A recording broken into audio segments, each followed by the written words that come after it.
Hello guys, welcome back to my YouTube channel Microsoft Office Learning. Today video is very short and quick. Today video is about the use of count blank formula in Excel.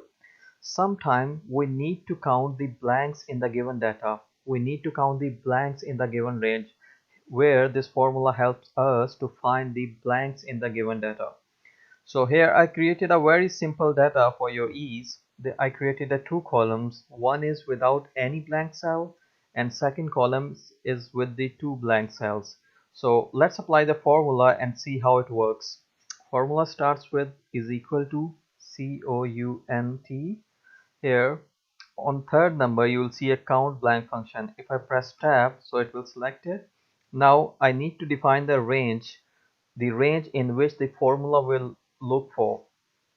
I'll select the first cell and I'll drag the cell till the bottom cell and then I'll close the bracket. This is the formula. If I press enter, so it's giving me the count of 0. It means there is no blank cell in this given range. So we can see there is no blank cell in this given range. That's why the formula is giving the count as a 0.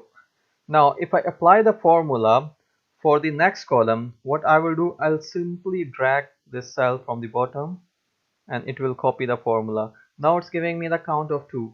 Why it is giving me the count of 2? Because there are two blank cells in this column. The count blank formula will look into the range, and if there are any empty cell, any blank cell, so it will count it.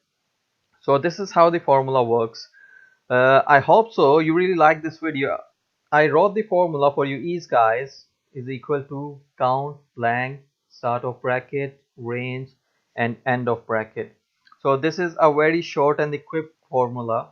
Sometimes it used with the other formula as well. So I hope so I explained the formula in a better way. If you like this video, hit the like button and make sure to subscribe my channel so you don't miss any upcoming videos.